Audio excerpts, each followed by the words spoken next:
Hoje, o diretor do Departamento Consular do Ministério das Relações Exteriores, ministro Aloysio Mares, confirmou o andamento das tratativas para a retirada dos brasileiros na área do conflito. Nosso escritório em Ramallah está em contato com esses 30 brasileiros e 2 ou 3 estrangeiros, todos vinculados ao pai, à mãe, ao avó, ao marido, enfim, brasileiro, dos nacionais brasileiros, ou seja, formam parte de um núcleo familiar. O nosso escritório em Ramallah já contratou um serviço de transporte interno dentro da faixa de Gaza para trazer essas pessoas ao ponto. Isso já está organizado, pronto para ser executado quando o momento. Hoje, o ministro das Relações Exteriores, Mauro Vieira, conversou por telefone com o chanceler do Egito, Sameh Shoukry, para sugerir a criação de um corredor humanitário na fronteira entre o país africano e a faixa de Gaza, para permitir a evacuação de brasileiros que buscam refúgio fora da região de conflito.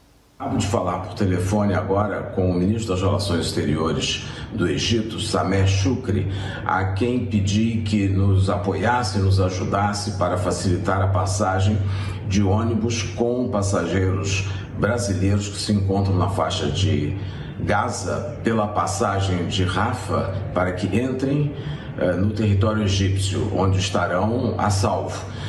Creio que essa é uma boa iniciativa, conto com o apoio egípcio para isso e creio que será a saída para evacuar os brasileiros que se encontram nessa região conflagrada e correndo risco. Essa é uma situação delicada, né, Silvia? A preocupação do Brasil para retirar esses brasileiros na área do conflito. Lembrando que nessa madrugada chegou o primeiro avião com os repatriados, né, 211 brasileiros, mas eram turistas que não estavam exatamente nessa região de conflito, na faixa de Gaza ou na Festa Rave. Eram turistas que estavam em Israel, chegaram nessa madrugada. Na madrugada de amanhã, então, chega o próximo voo. E agora a preocupação como retirar esses brasileiros dessa área em segurança, né, Silvia? Paula, o governo brasileiro tem por obrigação tirar essas pessoas de lá. Aparentemente, isso está acontecendo por meio do envio dessas aeronaves da Força Aérea. A primeira já chegou em Brasília, desembarque, conforme você noticiou. Temos outras já programadas que chegarão no Rio de Janeiro e também no Aeroporto Internacional de Guarulhos até sexta-feira. Esse caso relatado anteriormente já é uma outra situação, é um corredor de Gaza para o Egito. Temos aí um número divulgado hoje pela manhã, teve uma coletiva em Brasília, também do secretário para a África e Oriente Médio, o Carlos Sérgio Duarte, e também outros integrantes do corpo diplomático, informando a tentativa de retirar de Gaza, aí sim nós estamos falando da faixa de Gaza, esse território que tem aí são praticamente 40 quilômetros por 12 de largura, hiperpopuloso, mais de 2 milhões de palestinos, controlado há muito tempo pelo Hamas, de extrema pobreza e onde estão reféns. A primeira informação que tivemos pela manhã, uma informação que partiu de Israel, é que 3 brasileiros estariam entre os reféns, não entre essas 30 pessoas que devem ser retiradas de lá para o Egito.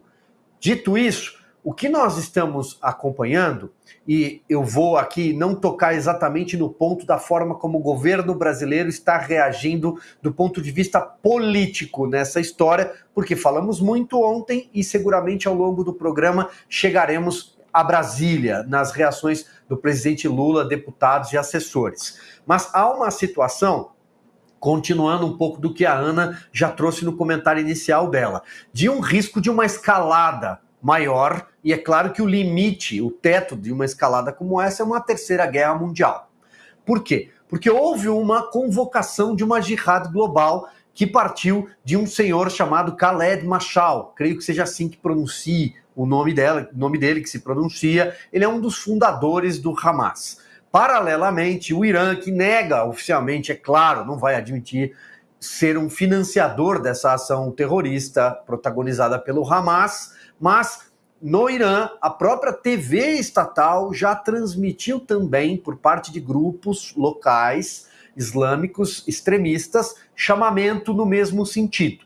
O que este senhor fundador do Hamas fez foi, olha, vamos unir todas as forças para uma guerra santa, ou seja, qual é a leitura? Vamos riscar o povo judeu, vamos exterminar o povo judeu, tirar Israel do mapa. É disso que se trata, um chamamento que pode atingir talibãs, um chamamento que pode atingir o Hezbollah, e aguarda-se muito, com muita preocupação, qual vai ser a reação do Hezbollah, que é um grupo também extremista, mas aí parte do Líbano, tem aí 100 vezes um potencial bélico maior do que o Hamas, tem um arsenal muito mais potente, 100 mil, talvez até mais, 150 mil mísseis, por exemplo. Hoje também houve um alerta, as sirenes tocaram com riscos de ataque pelo norte. Já não estamos mais falando do sul, eu acho até que temos condições aí ao longo do programa, nossa produção, de reexibir aquele mapa que mostramos no programa ontem, para que as pessoas tenham noção geograficamente do que nós estamos falando.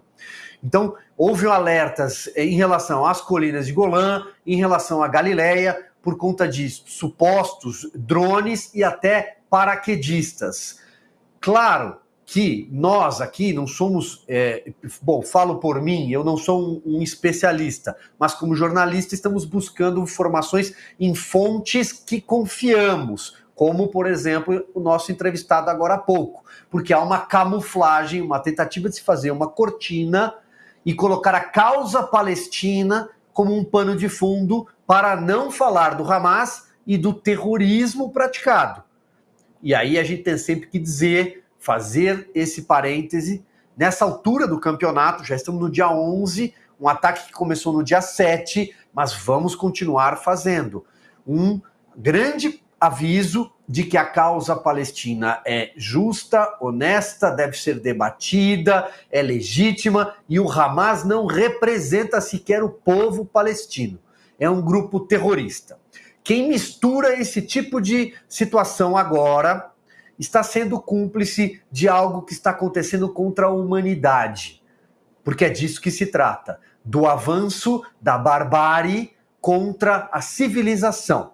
E numa hora dessas, você precisa saber e se posicionar muito claramente de que lado você está, da barbárie ou da civilização. E não misturar algumas coisas na era das narrativas, na era da desinformação, né, de pessoas que querem confundir para mostrar um lado da história, para defender a sua paixão política.